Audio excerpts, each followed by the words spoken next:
तो बिल्कुल पाकिस्तान की जो मौजूदा सूरत हाल है, मैं समझता हूँ कि हमारे मुल्क के कायद आज़म मोहम्मद अली जिन्ना साहब ने इसको इस तरह विजुलाइज नहीं किया था।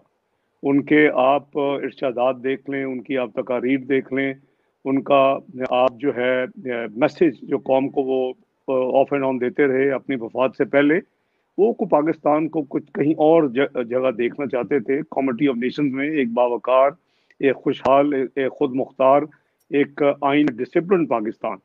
तो उस हवाले से हमारी बदकिस्मती है कि पाकिस्तान जब भी कोई टेक ऑफ करने की पोजीशन में होता है तो कोई ना कोई ताले आजमा जो है वो हिडन हैंड्स बाहर निकलते हैं।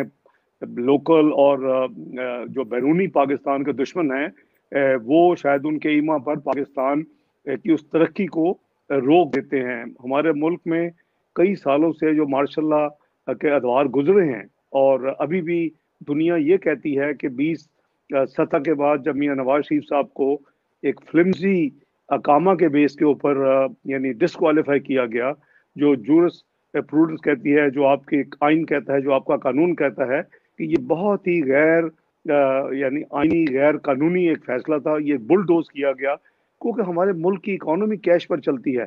और मियां नवाज शरीफ को किसी जगह मुलाजम नहीं थे, जो उन्होंने सैलरी जो लेनी थी ली नहीं, वो डिक्लेयर नहीं की। वो अपने बेटे की कंपनी में जी। वीजे की खातर जो है वो एक सिंबॉलिक सैलरी को डिक्लेयर होती है 9-10 हज़ार दिरहम की।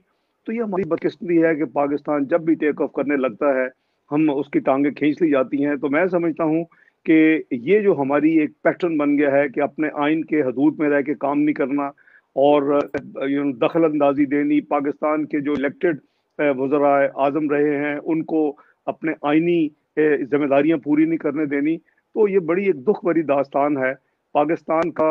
एक मैं दिल की गहराइयों से ऑनेस्टली सोचता हूँ कि एक ब्यूटीफुल फ्यूचर था, फ्यूचर है, लेकिन इस तरह नहीं जिस तरह पाकिस्तान को चलाया जा रहा है और बार बार इसको डिले किया जा रहा है। तो मैं समझता हूँ कि अल्लाह ताला हम सबको तौफीक दे कि जितनी आमीन। जल्दी हो सके हम मिलकर पाकिस्तान को उस डगर पर हम रिस्पेक्ट ऑफ वोट, यानी वोट को इज्जत दो, जो मियां नवाज शरीफ का बयानी है, जी। उसको उसके ऊपर अमल करें। हम आइन की बालादस्ती, हम पार्लियामेंट की सुप्रीमेसी, हम रूल ऑफ लॉ, हम पाकिस्तान में अपने अपने डोमेन के अंदर तमाम अदारे, तमाम महकमे अपने डोमेन के अंदर अगर काम करें और पाकिस्तान में फिस्कल डिसिप्लिन हो। मैं इस पे, क्योंकि मेरा बैकग्राउंड फाइनेंस है, फिस्कल डिसिप्लिन इज मस्ट। उसके जी। बगैर आप पाकिस्तान को आगे नहीं लेके जा सकते। अगर ये दूसरी चीजें मिल भी गई और फिस्कल डिसिप्लिन नहीं हुआ, तो फिर भी मैं समझता हूँ कि जो सही पाकिस्तान का जो मुकाम है हम हासिल नहीं कर सकेंगे। तो अल्लाह करे जी हम जल्दी से जल्दी उस राह पर हम वापस आए और पाकिस्तान को आगे लेके जाए।